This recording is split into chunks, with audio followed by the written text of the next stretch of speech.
구약성경 365쪽 사사기 4장 1절부터 10절입니다. 4장 1절부터 10절입니다.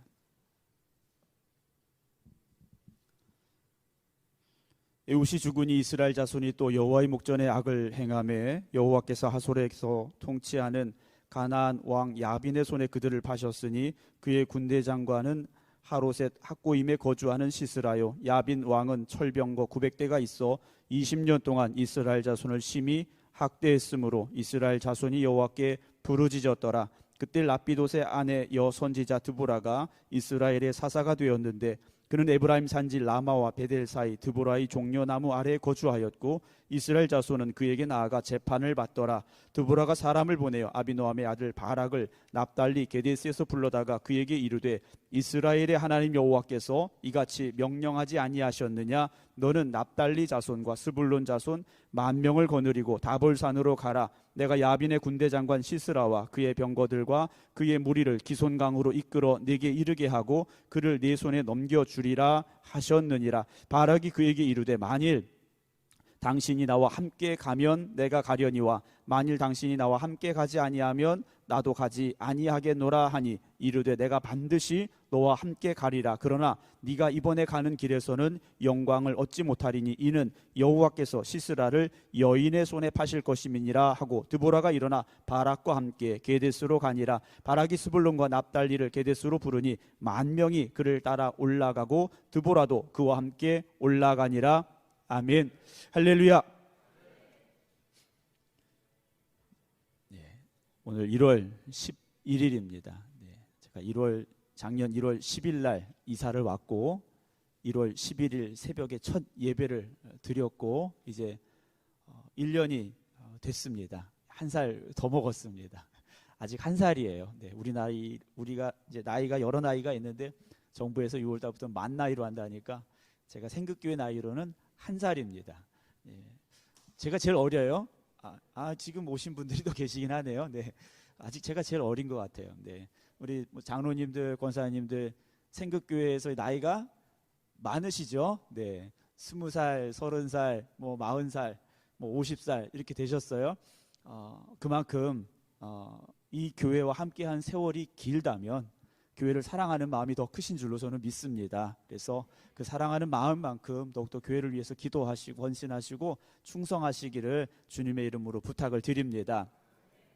그 도도라는 새가 있었습니다. 이 새는요, 인도양의 그 마다가스카르 동쪽에 있는 모리셔스라는 그 섬에 살았던 새인데 지금은 없는 새입니다. 칠면조보다 크고 무게가 한 23kg 정도 나갔던 그런 새라고 해요. 그런데 이 새가 왜 없어졌냐면 1598년에 포르투갈 선원들이 이 섬에 도착을 했는데 덩치 큰 새들이 날아다니기는커녕 사람을 두려워하지도 않았더라는 거예요. 잡아 먹어봤는데 고기가 맛이 있지도 않았더라는 거예요. 그래서 이 새가 맛도 없고 별 쓸모도 없고 날아다니지도 못하고 그래서 이 포르투갈 선원들이 그들의 말로 바보라는 의미로 도도라는 이름을 붙였다라는 그런 이야기가 있습니다. 그렇게 이제 도도라는 새가 있었는데 나중에 이제 네덜란드라는 나라에서 이 죄수들의 유배지로 이 섬이 결정이 되고 죄를 지은 사람들이 이 섬에 오게 되고 그들과 함께 돼지나 원숭이 이런 짐승들이 들어오게 됐다고 해요. 그러면서 이 동물들이 들어오면서 도도라는 새가 살고 있던 그 서식지가 파괴되기 시작했다고 합니다. 더군다나 이 새는요, 알을 좀 많이 낳았으면 좋은데 한 번에 알을 하나씩만 낳는 새였다고 해요. 그러다 보니 그 알을 훔쳐먹는 야생 짐승들도 있고 그러다 보니 결국 더 이상 번식이 안 돼서 자연스럽게 멸종이 됐다고 합니다. 그래서 1681년에 이 도도라는 새가 지구상에서 완전히 사라져버리는 그런 일이 있었다고 해요. 그런데 그 새가 사라지고 났는데 어떤 생물학자가 그 섬에서 이렇게 나무들을 쭉 조사를 하고 연구를 하다 보니까 갈리바리아라는 나무가 하나 있는데 이 나무는 섬에 13그루밖에 없다라는 거예요. 근데 조사를 해보니까 또 이 나무들의 나이가 거의 다 300년이 넘었더라는 겁니다. 그런데 그 300년의 세월 동안 새끼 나무들이요 하나도 안 생겼다라는 거예요. 왜 이 나무에 씨들이 있는데 왜 새끼 나무가 하나도 없을까? 어린 묘목이 하나도 없을까? 그 중간에 300년이라는 세월 동안 100년 뭐 200년 된 나무들이 분명히 있어야 되는데 없더라는 거예요. 그 왜 그런가 하고 연구를 해봤더니 이 나무의 열매는 도도라는 그 큰 새가 먹어서 소화를 시켜서 배설물로 그 씨가 나와야만 발화가 되고 싹이 트고 자라는 그런 나무였더라는 거예요. 그래서 생물학자들이 야, 이 나무도 멸종하겠구나 생각이 되어서 도도라는 새는 없으니까 어떻게 하겠습니까? 다른 새에게 그걸 먹였는데 칠면조에게 그 씨를 먹였다고 그래요. 그래서 가까스로 이 나무가 다시금 번식이 됐더라라는 이야기가 있습니다. 두 가지를 말씀을 먼저 좀 드렸으면 좋겠어요. 도도라는 새는요 그냥 평안하게 살았어요. 뭐 다른 사람을 본 적도 없고 사람을 본 적도 없고 어떤 자기를 공격하는 짐승들이 있지도 않았더라는 거예요. 그래서 그 평안함에 그냥 살아왔던 거예요. 그냥 오늘도 평안하고 내일도 평안하고 그렇게 살아왔는데 어느 날 갑자기 환경이 바뀌어 버리니까 적응할 수가 없었더라는 거죠. 우리의 삶이요 그래서는 안 된다라는 겁니다. 우리가 하나님의 은혜로 살아가지만 그 은혜의 평안함만 누려서는 안 된다라는 거죠. 언제든지 우리는 세상에 악한 마귀의 공격 가운데 설 수밖에 없다라는 거죠. 영적으로 깨어있지 않으면 우리도요 어느 순간 대비하지 못하면 우리도 넘어지고 공격당하고 우리의 신앙을 뺏길 수도 있다라는 거죠. 분명히 그렇다라는 겁니다. 또 한 가지는요 이 나무를 생각해 보게 돼요. 나무가 씨가 있으면 당연히 싹이 트고 자라서 열매를 맺어야 되는데 그렇지 못했지 않습니까?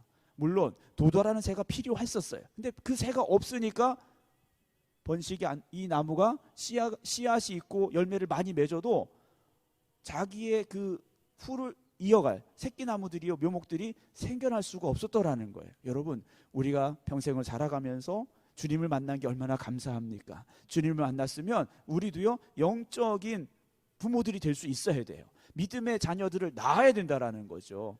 여러분 전도하셔야 됩니다. 우리가 30년 교회 다녔는데 이 나무처럼 뒤를 이어갈 나무들이 없는 그런 신앙이 되어서는 안 되지 않겠습니까? 우리 생극교회가 올해 이제 64주년 이제 돼가는데 64년에 걸맞는 그런 하나님이 기뻐하시는 열매가 올 한 해 저와 여러분들을 통해서 맺어지게 될 수 있기를 간절히 부탁을 드립니다.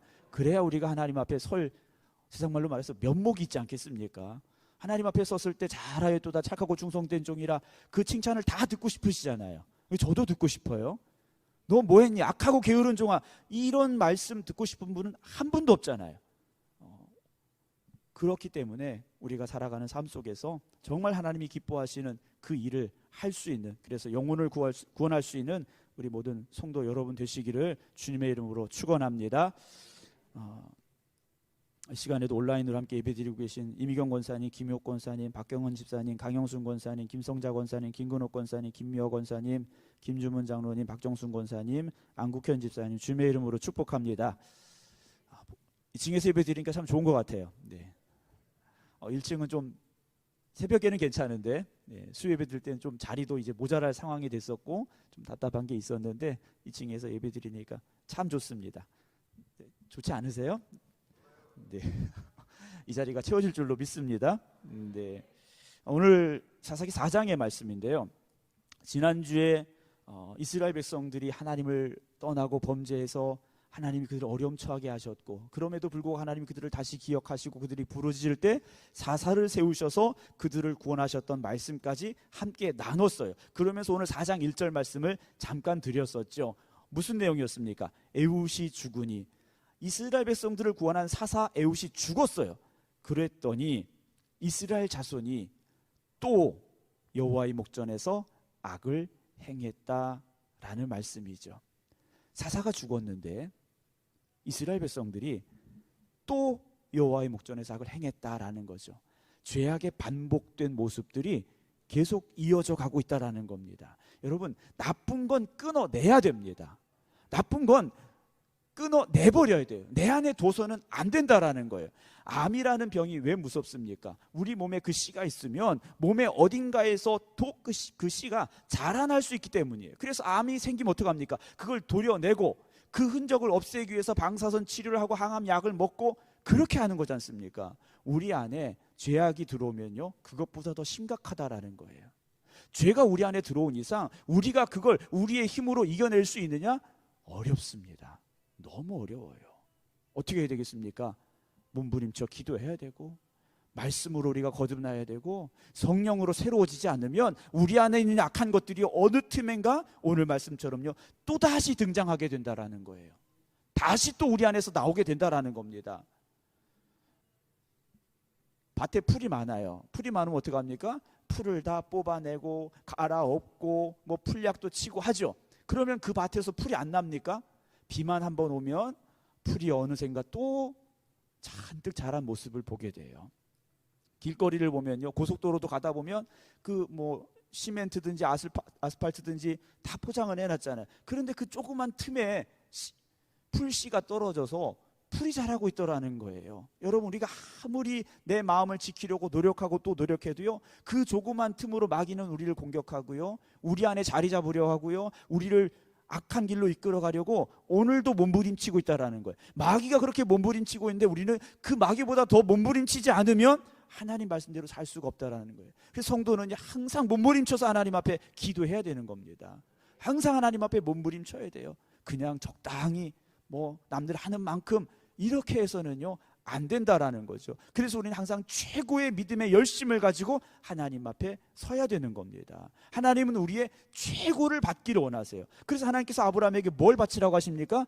이삭을 바쳐보라고 하신 거예요.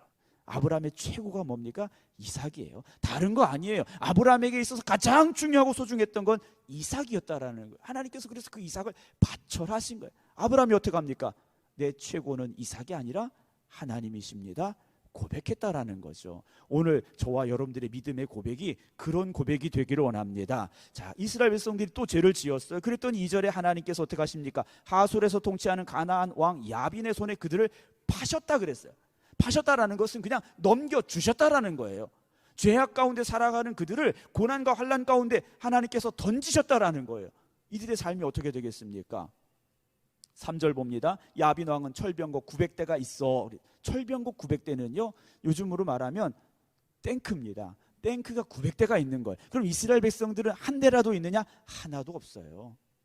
하나도 없습니다. 그래서 이들은요 가나안 땅에 살고 있지만 이 야빈에게 대적할 어떤 힘도 없었다라는 거예요. 그런데 이들에게 숨겨진 무기, 이스라엘 백성들에게 숨겨진 무기가 뭡니까? 기도예요. 이스라엘 백성들에게 철병거 900대는 없지만 그들에게 숨겨진 무기가 뭡니까? 기도의 무기가 있었고 하나님이라는 든든한 분이 계셨는데 그렇지 못했다라는 거죠. 그 기도를 하지 않은 겁니다. 하나님 말씀을 붙잡지 못했다라는 거예요. 그래서 이들이 학대당하는데 몇 년 동안 학대를 당합니까? 무려 20년 동안 학대를 당해요. 20년 동안 그 고난의 세월을 보냈다라는 거예요. 그 20년이 지나서야 이들이 뭐 어떻게 합니까? 이스라엘 백성들이 하나님께 부르짖었어요. 하나님 우리 죽게 생겼어요. 하나님 우리 살려주세요. 4절입니다. 그때 라피도의 아내 여선지자 드보라가 이스라엘의 사사가 되었는데 오늘 여자 선지자가 나옵니다. 성경은 남자들만의 이야기가 아닙니다. 어떤 신학자들이 예전에 그런 이야기를 했어요. 하나님이 남자냐 여자냐 뭐 우리가 뭐 아버지 하나님 이렇게 표현하긴 합니다만 하나님이 남자냐 여자냐 뭐 이런 걸 가지고 뭐 여성신학이라는 그런 또 다른 그런 학문을 만들어내기도 했는데요. 하나님은 남자도 아니고 여자도 아니신 거예요. 하나님은 남자냐 여자냐 그렇지 않다라는 거예요.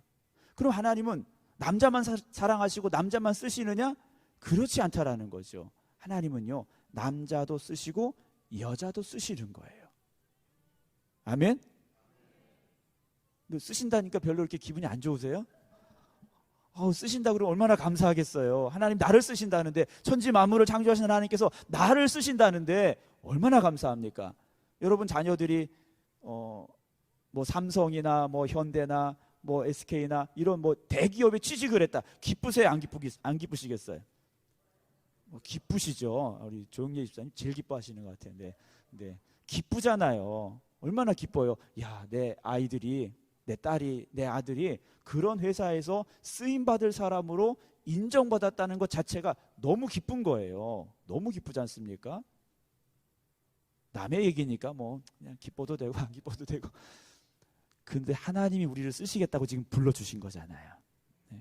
하나님이 우리를 쓰시겠다고 여기 불러주신 거예요. 얼마나 감사합니까? 얼마나 감사해요. 자, 여선지자 드보라가 등장을 하게 되는데 이스라엘의 사사가 되었는데 그래요. 그러면 하나님이 쓰실 사람은 어느 날 갑자기 등장하느냐? 아니에요. 하나님은 그 사람을 준비시키시고 연단시키신다라는 거예요. 그래서 그 사람이 쓰일 만할 때 하나님께서 그를 부르시는 거예요. 여러분들이 이미 하나님이 쓰실만 하시기 때문에 불러주신 거예요. 아, 목사님 전 아직도 부족해요. 아직도 뭐 믿음이 없어요. 아직도 열심이 없어요. 아직도 배워야 돼요. 여러분, 내가 결정하는 게 아니죠. 하나님이 쓰시겠다고 결정하셨고 하나님이 부르신 거예요. 우리는 순종하면 되는 거지 않습니까? 우리가 순종하면 되는 거예요. 그 다음은 누가 하십니까? 하나님이 하셔요. 사사들을 보세요. 이 사람들이 뭐 뛰어난 능력이 있고 지략이 있고 뭐 힘이 있어서 그랬느냐? 아니에요. 하나님이 하셨더라는 거죠. 하나님이 하신 겁니다. 말씀을 더 보겠습니다. 5절, 그는 에브라임 산지 라마와 베델 사이 드보라의 종려나무 아래에 거주하였고, 아예 별명이 붙었어요. 드보라의 종려나무라는 별명이 붙은 그 나무 아래에서 이 여인이 뭘 했느냐? 재판을 했다 그랬어요. 그리고 이 재판은 오늘날의 재판이냐? 그것과는 조금 다를 수 있습니다. 어떤 옳고 그름을 이 여인이 판단해주고 가르쳐 주었더라는 거예요. 영적으로 어두워진 이 시대에 깨어있는 믿음의 사람이었다라는 거죠. 무엇이 진리이고 진리가 아닌지, 무엇이 옳은 것인지 그른 것인지 이 여인은요 판단하고 있었더라는 거예요. 여러분, 세대가 악하다, 맞습니다. 세상이 뭐 타락했다, 맞아요. 그러나 세상이 악하다고 타락하다고 우리가 그냥 넉놓고 있어야 되느냐? 그럴수록 우리가 다시 세상에 빛이 되는 귀한 사명을 감당할 수 있기를 주님의 이름으로 축원합니다. 어두울수록 빛은 더 밝게 보이게 되는 겁니다. 어두울수록 조그마한 불빛도요 환하게 밝힐 수 있는 거예요. 내가 뭐 능력이 조금 없어서 아니에요. 하나님이 들어 쓰시면 여러분 세상에 빛이 될 수 있습니다. 하나님께 영광을 올려드리는 그런 사람들이 될 수 있다라는 거죠. 6절에 드보라가 사람을 보내 아비노함의 아들 바락을, 자, 가나안 왕 야빈에게 이스라엘 백성들이 20년 동안 고난을 당하고 있는 순간에 하나님께서 이 드보라에게 말씀을 하신 거예요. 바락을 불러라 그러신 거예요. 바락을 불러라. 왜 부르셨습니까? 나가서 싸우라고 부르신 거예요. 나가서 싸우라고 부르셨는데 7절에 내가 야빈의 군대장관 시스라와 그의 병거들과 그의 무리를 기순강으로 이끌어 네게 이르게 하고, 누가 하시는 말씀이에요? 하나님이 하시는 말씀이에요. 하나님이 지금 드보라 입을 통해서 바락에게 말씀하시는 거예요. 너는 납달리 자손과 스불론 자손 10,000명만 데리고 나가. 그러면 내가 근 전쟁에 이기도록 만들어 줄게 하신 말씀이에요. 너는 그냥 나가기만 하라는 거예요. 누가 싸워주시겠다는 겁니까? 하나님이 싸워주시겠다라는 거예요. 싸워주시겠다라는 겁니다. 그럼 하나님께서 어떻게 싸워주시는가? 말씀을 조금 건너가서 보겠습니다. 15절 봅니다. 여호와께서 바락 앞에서 시스라와 그의 모든 병거와 그의 온 군대를 칼날로 혼란에 빠지게 하심에 시스라가 병거에 내려서 도망가게 됐다라고 성경은 기록을 합니다. 하나님께서요 철병거 900대를 무용지물이 되게 만드셨다라는 거예요. 아무리 세상이 강하고 우리가 두려워할 일들이 많다 할지라도 하나님이 나와 함께 하시면 역전될 줄로 믿으시기 바랍니다. 반드시 하나님은 역전시켜 주시는 겁니다. 믿음의 사람은 하나님이 그렇게 새롭게 하시고 변화시켜 주시고 그리고 바꾸어 주신다라는 거죠. 자, 그런데 어떻게 됐습니까? 8절로 다시 앞으로 갑니다. 바락이 말해요. 드보라에게 말하는 겁니다. 만일 당신이 나와 함께 가면 내가 가지만 당신이 안 가면 나 못 갑니다 그랬어요. 드보라, 당신이 가야 됩니다 그랬어요. 하나님께서 바락에게 네가 가라 그러셨는데 바락은요 아니에요, 나 혼자 못 가요. 드보라, 당신도 같이 가야 돼요 이랬더라는 거예요. 우리가 하나님의 일을 하다 보면 그런 생각이 들 때가 있어요. 내 힘으로는 약하니까 누구도 같이 하고 누구도 같이 하고 뭐 좋죠. 같이 협력해 선을 이루는 거 좋습니다. 그런데 분명히 나에게 주신 사명이 있다라는 거예요. 나에게 주신 사명은 그건 내가 오로지 감당해야 될 자리라는 거예요. 그건 외로운 자리일 수도 있고 힘든 자리일 수도 있고 아무도 몰라주는 자리일 수도 있어요. 그러나 그런 자리에 하나님께서 나를 부르셨다 할지라도 우리는요, 그 자리를 기쁨으로 감당할 수 있어야 돼요. 그 자리에 우리가 설 수 있어야 됩니다. 왜냐? 오늘 이 전쟁은 누가 함께 하십니까? 하나님이 함께 하시니까. 하나님이 함께 하시니까요. 여러분, 우리의 인생을 살아가면서 어떤 분들은 그래요. 목사님, 내 옆에는 사람이 없어요. 나를 위로해 주는 사람도 없고요. 나에게 힘을 주는 사람도 없고요. 나를 도와주는 사람도 없고요. 이런 말씀을 하시는 분들이 있어요. 정말 세상에 나 혼자밖에 없다고 생각하시는 분들이 있어요. 여기도 계실지 몰라요. 그런데요, 저도 그랬어요. 저도 목회하면서요, 그런 생각이 들 때가 있더라고요. 목사인 저도 그런 생각이 들더라고요. 근데 지금은요, 그렇지 않아요. 지금은 절대 그렇지 않습니다. 물론 목사이기 때문에 혼자일 때가 많아요. 혼자일 때가 많습니다. 뭐 그냥 여기 혼자 있어서 혼자가 아니라 그런 상황이 있을 수 있어요. 그런데도 이제는 달라요. 하나님이 나와 함께 하시기 때문에, 하나님이 나와 동행해 주시기 때문에 저는 그렇지 않습니다. 여러분, 어떤 분들은 저보고 그래요. 목사님 인상이 참 좋아요. 이렇게 말씀을 하셔요. 안 좋아 보이세요? 이렇게 저녁을 잘못 드셨나? 네. 목사님 참 인상이 좋아 보여. 이렇게 말씀을 하세요. 감사하죠. 감사해요. 인상이 왜 좋을까? 제가 뭐 걱정이 없어서 인상이 좋고 뭐 근심이 없어서 얼굴에 웃음이 있고 이렇진 않아요. 하나님이 함께 하신다라는 확신이 있고 믿음이 있기 때문 아니겠습니까? 저는 우리 생각계 모든 성도 여러분들이, 그리고 오늘 예배 이 자리에 함께한 여러분들의 마음이 주님으로 인해서 기쁨이 있고 주님으로 인해서 감사함이 있기를 주님의 이름으로 축원합니다. 그래서 세상 사람들이, 우리 생각 길거리에 다니는 사람들이, 야, 저 사람은 얼굴에 왜 이렇게 빛이 나냐, 야, 저 사람은 뭐가 이렇게 좋은 일이냐 하고 보는 사람들마다 우리 생각교회 성도들 되기를 주님의 이름으로 축원합니다. 우리 생각교회 성도들이 이 거리를 다닐 때마다 빛이 나야 되고요. 아멘. 이 거리를 다닐 때마다 여러분들을 통해서 교회가 궁금해져야 됩니다. 그런 역사가 분명히 있어야 돼요. 제가 이제 태경에 살지 않습니까? 아파트에 사는데 지난 성탄절 때 그 바구니 다과가 이렇게 나눠 드렸잖아요. 그래서 제 것도 챙겨 주셔가지고 가지고 이제 엘리베이터를 탔는데 그 위에 이제 어떤 층에 사시는 분을 만났어요. 그래서 이걸 딱 드렸어요. 그랬더니 뭐냐요? 그래서 성탄절이라서 우리 교회에서 이렇게 준비한 거니까 드세요 하고 드렸어요. 그리고 나서 이제 오늘 낮에 엘리베이터를 또 탔어요. 네, 또 탔는데 그때 만났던 부부 두 분이 타셨어요. 그러더니 그 여자분이 저렇게 쭉 보더니 이제 마스크를 하고 또 그때하고 또 옷이 좀 다르긴 했으니까 그때 선물 주셨던 목사님 아니세요? 이렇게 얘기를 하시는 거예요. 그래서 선물은 아니고요. 그냥 그랬어요. 그랬더니 남편분이 옆에서 하시는 말씀이 당신도 교회 나가 이러더라고요. 그래서 제가 그 여자분한테 그랬어요. 그럼 기회 될 때 교회 오세요. 그랬더니 이분이 뭐라고 대답을 했을까요? 아멘 이러시는 거예요. 네. 네, 그래서 뭐 오실지 언제 안 오실지는 뭐 하나님이 역사하시겠습니다만, 여러분, 우리가 걸어다니는 모습만으로도 남들에게 은혜를 끼칠 수 있어야 됩니다. 그 예수 믿는다는 사람들이 얼굴에 근심이 가득하고 걸어가는데 뭐 힘이 하나도 없고 세상 무거운 짐 다 지고 걸어가는 것 같고 금방 누가 봐도 쓰러질 것 같고, 여러분, 주님 앞에서는 괜찮아요. 주님 앞에서는 무거운 짐 진 거 얘기하셔도 돼요. 왜냐? 주님께서 다 받아주시니까. 그리고 세상에 나갈 때는요, 담대하게 나가시기 바랍니다.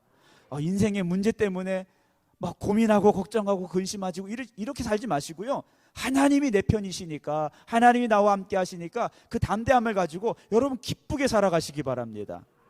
왜냐? 우리가 씨앗을 뿌리면 열매 맺게 돼 있습니다. 기쁨의 씨앗을 뿌리면 기쁨의 열매가 100배로 맺게 될 줄로 믿으시기 바랍니다. 자, 말씀으로 다시 돌아가 보면 바라기요, 두브로한테 당신이 나하고 같이 안 가면 난 안 가 그랬어요.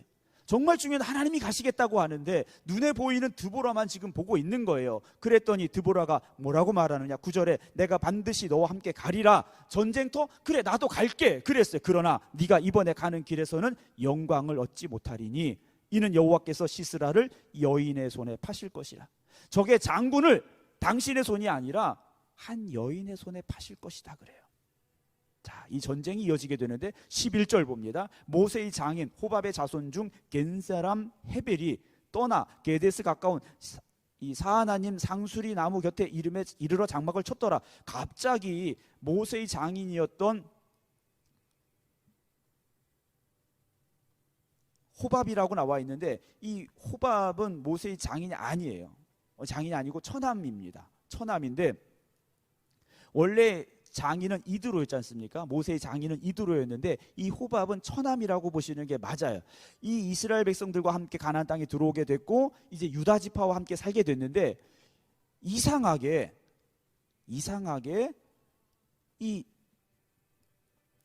헤벨이라는 사람이 유다 지파에서 떠나서 남쪽으로 내려간 거예요. 자기가 살아야 될 땅에서 무슨 이유에서인지 떠났어요. 그리고 어떻게 살았느냐? 가나안 사람들하고 친하게 지냈더라는 거예요. 친하게 지냈습니다. 어디에 나와 있느냐? 17절 봅니다. 시스라가 걸어서 도망하여 겐사람 헤벨의 아내 야엘의 장막에 이르렀으니 이는 하솔왕 야빈과 겐사람 헤벨의 집 사이에 뭐가 있습니까? 화평이 있더라 그랬어요. 헤벨이요? 가나안의 왕 하솔과 사이좋게 지내는 사이였더라는 거예요. 이러면 안 되는데 이렇게 되고 지금 살고 있더라는 거예요. 그럼 이 사람이 왜 이렇게 살았을까? 알 수는 없어요. 알 수는 없습니다. 왜냐 성경은 모든 걸 말씀해 주진 않아요. 그런데요, 이 사람이 왜 여기 와서 이렇게 살고 있었는가? 오늘 이 전쟁에서 그 이유가 밝혀지게 됩니다. 어떤 것이 일어나게 되느냐? 자, 전쟁이 일어났어요. 그래서 이스라엘 백성들이 하나님께서 그 전쟁이 이기시게 하니까 16절 보면 바락이 그의 병거들과 군대를 추격하여 하롯의 닭고임에 이르니 시스라의 온 군대가 다 칼에 엎드러졌고 한 사람도 남은 자가 없었더라. 철병거 900대가 완전히 무용지물이 됐고 가나안 군대들도요 완전히 전멸되는 상황이 됐더라는 거예요. 딱 한 사람 남았는데 누가 남았느냐? 군대 장관 시스라가 남았어요. 이 시스라가 가까스로 살아서 도망을 치는데 타고 갈 말도 없어서 걸어서 도망을 칩니다. 그래서 17절 다시 보면 겐사람 헤벨의 아내 야엘의 장막에 이르렀어요. 이 시스라가 도망을 쳤는데 아까 11절에 잠깐 나왔던 그 헤벨의 아내 야엘이라는 사람이 머물고 있는 장막으로 이 사람의 발걸음이 옮겨졌다라는 거예요. 뭐 우연일 수 있겠죠. 그리고 서로 사이좋게 지냈으니까 거기로 도망을 갔을 수도 있어요. 그때 야엘이라는 여인이 18절입니다. 야엘이 나가 시스라를 영접하여 그에게 말하되 나의 주여 들어오소서 내게로 들어오시고 두려워하지 마소서 하며 그가 그 장막에 들어가니 야엘이 이불로 그를 덮어줬어요. 전쟁에서 패하고 돌아온 장수가 얼마나 힘들고 지쳐 있었겠습니까? 이 여인이 평안하게 맞아줬어요. 19절 시스라가 부탁을 합니다. 나에게 물을 좀 달라 그래요. 목이 너무 탄 거죠. 나한테 물을 좀 달라 그랬더니 이 여인이 어떻게 하느냐? 우유 부대를 열어 그에게 마시게 하고 그랬어요. 우유 부대를 열었다라는 것은 뭐 그 당시에 있었던 양이나 염소의 젖이겠죠. 그 젖이 약간 발효된 상태, 요즘 말로 우리로 말하면 뭐 야쿠르트 뭐 이 정도 될 것 같아요. 그걸 마시게 했어요. 그리고 이불을 덮어주니까 이 사람이요 잠이 들게 되는데 20절 보면 그가 또 이르되 시스라가 부탁을 합니다. 여인에게 부탁을 해요. 야엘에게 여기 장막문에 섰다가 만약 사람이 와서 네게 묻기를 여기 어떤 사람이 있느냐 하거든 너는 없다고 해라. 그렇게 좀 부탁을 했어요. 그리고 나서 어떻게 됩니까? 21절 그가 깊이 잠이 들었다라고 되어 있습니다. 그런데 그 뒤에 생각지 못했던 일이 벌어지게 되죠. 헤벨의 아내 야엘이 장막 말뚝을 가지고 그랬어요. 이 당시의 집은 천막입니다. 그래서 뭐 여기서 저기로 옮겨가야 되기 때문에 이 장막을 옮겨야 되는 일들이 많았는데 이 장막을 고정시키기 위한 말뚝이 있었더라는 거예요. 그런데 그 말뚝을 여인이 가지고 오고 한 손에는 뭘 가지고 왔습니까? 방망이를 들고 왔어요. 말뚝을 때려 박는 방망이를 가져온 거예요.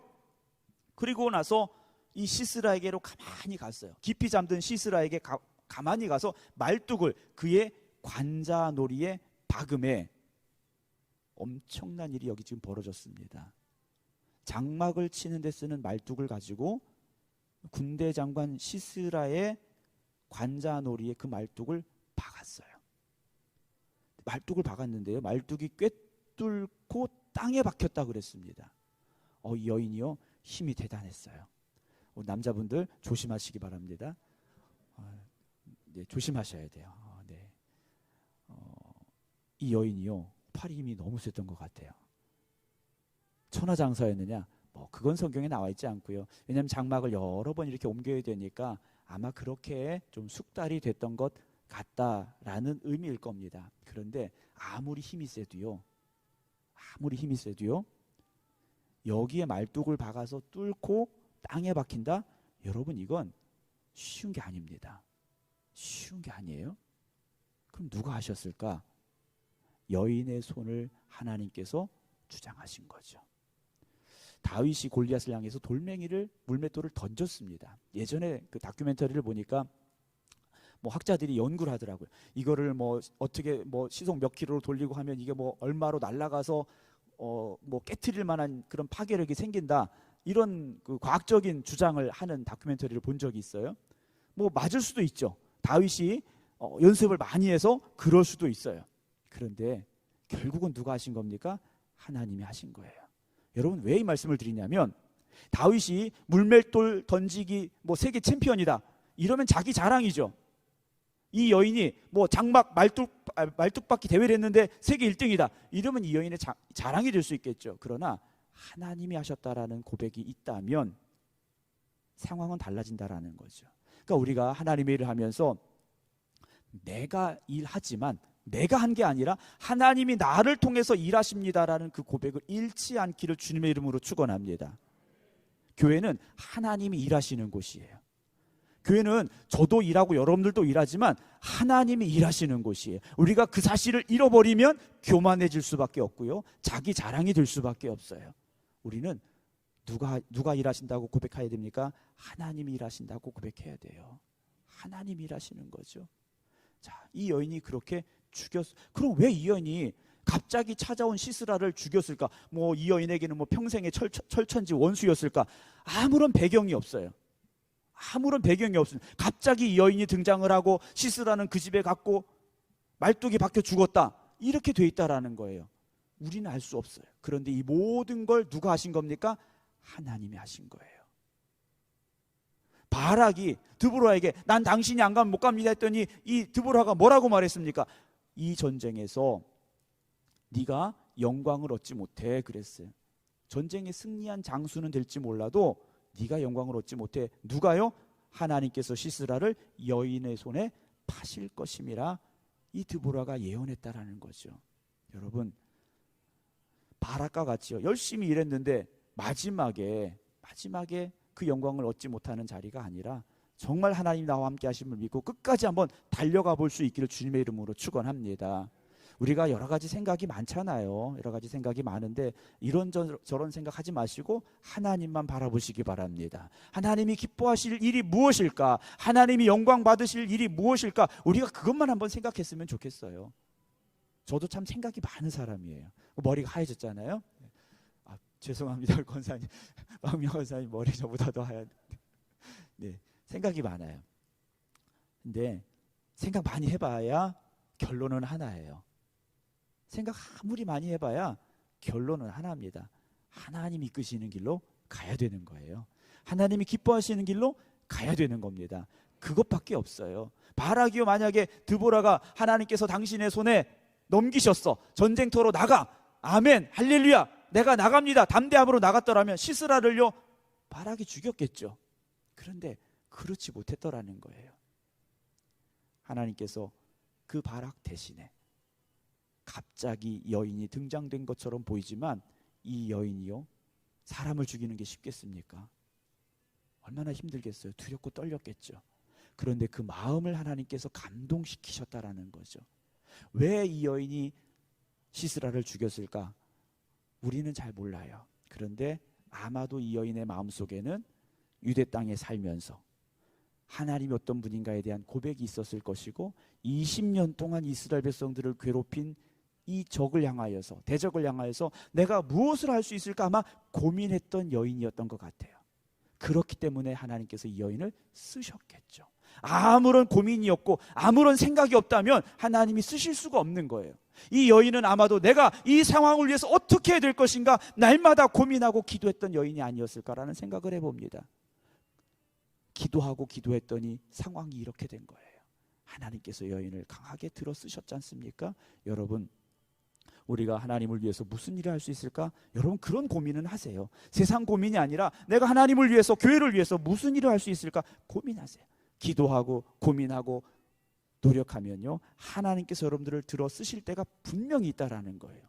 이 여인은요, 성경에 이거 하나만 한 걸로 기록이 돼 있어요. 그러나 얼마나 큰 일을 한 겁니까? 얼마나 위대한 일을 한 겁니까? 여러분, 저는 저와 여러분들이 하나님 앞에 꼭 쓰임받는 사람들이 될 줄로 믿습니다. 물론 지금도 쓰임받고 계시지만 언젠가 더 귀하게 쓰임받는 그런 시간들이 분명히 여러분들에게 올 거예요. 그런데 내가 준비되어 있지 않으면, 내가 기도하지 않으면, 내가 하나님 앞에 바로 서지 않으면 그 기회가 어디로 갑니까? 다른 사람에게 간다라는 거예요. 내가 그 순간에 아멘하고 순종하면 나에게 주는 축복이 되고 나에게 준 사명이 되지만, 내가 머뭇거리면, 바락과 같이 머뭇거리면, 아니면 난 못해요 해버리면 하나님은요, 다른 사람을 들어 쓰신다라는 거예요. 세상에 사람이 없는 게 아니지 않습니까? 나만 있는 게 아니에요. 여러분, 믿음의 사람이 나밖에 없느냐? 하나님이 쓰실 사람은요, 너무 많다라는 거예요. 그런데 나를 부르셨다라는 건 얼마나 나에게 축복입니까? 여러분, 이걸 귀하게 생각하셔야 돼요. 나에게 사명을 주셨다라는 것은요, 하나님이 나를 특별히 사랑하신다라는 것 잊지 마시기 바랍니다. 자, 이렇게 시스라가 죽었어요. 23절, 이와 같이 이날에 하나님이 가나안 야빈을 이스라엘 자손 앞에서 굴복하게 하신지라. 24절입니다. 마지막, 이스라엘 자손의 손이 가나안 왕 야빈을 점점 더 눌러서. 자, 전쟁이 한 번으로 끝난 게 아니에요. 한 번 이겼다고 끝난 게 아니라는 겁니다. 여러분, 우리가 어떻게 한 번 뭐 잘했다고 다 된 게 아니에요. 아직도 우리는 가는 과정 중에 있다라는 거죠. 기차가 뭐 부산에서 출발해서 서울역까지 갑니다. 그러면 뭐 올라오면서 뭐 대구도 지나고 대전도 지나고 뭐 천안도 지나겠죠. 그럼 아직 서울까지 간 게 아니지 않습니까? 오늘 우리는 다 산 게 아니에요. 아직도 우리가 가야 될 길이 많다라는 것을 잊지 마시기 바랍니다. 아, 목사님 지금까지 많이 했으니까. 여러분, 지금까지 많이 했어도 아직 갈 길이 남았다라는 것 잊지 마세요. 아직 많이 있다라는 겁니다. 점점 더 눌러서 어떻게 합니까? 마침내 가나안 왕 야빈을 진멸했다 그래서 그 자리까지 가야 되는 거예요. 하나님이 우리를 불러주시고 상급받는 그 자리까지, 칭찬받는 그 자리까지 멈추지 마시고 달려가시기 바랍니다. 뭐 쉬었다 가야지, 뭐 힘드니까 다음에 해야지. 여러분, 죄송하지만 오늘보다 내일은 우리가 더 힘이 없어집니다. 오늘보다 내일은 나이가 한 살 더 많아질 수밖에 없어요. 누가 그랬잖아요. 오늘이 내 인생에서 가장 젊은 날이라고. 여러분, 오늘이 가장 젊은 날이에요. 여러분, 오늘을 믿음으로 승리하시기 바랍니다. 맡겨주신 사명 잘 감당하셔서 하나님 앞에 서는 그날에 우리 모두가 다 칭찬받는, 그리고 영광의 면류관을 상급으로 받을 수 있는 우리 모든 성도 여러분 되시기를 주님의 이름으로 축원합니다. 기도하겠습니다. 우리를 택하시고 부르셔서 하나님 나라 일꾼으로 삼아주시고 이 성전에서 주님의 일꾼으로 쓰임받게 하시니 감사합니다. 그러나 우리가 그 사명을 감당하는 일에 있어서 게을리할 때 있었습니다. 나태할 때도 있었습니다. 미룰 때도 있었습니다. 오늘 우리가 다시금 깨닫게 하시고 결단하게 하여 주시어서 하나님이 부르시는 그 자리에서 믿음으로 충성하며 살아가는 하나님의 일꾼들이 되게 하여 주시옵소서.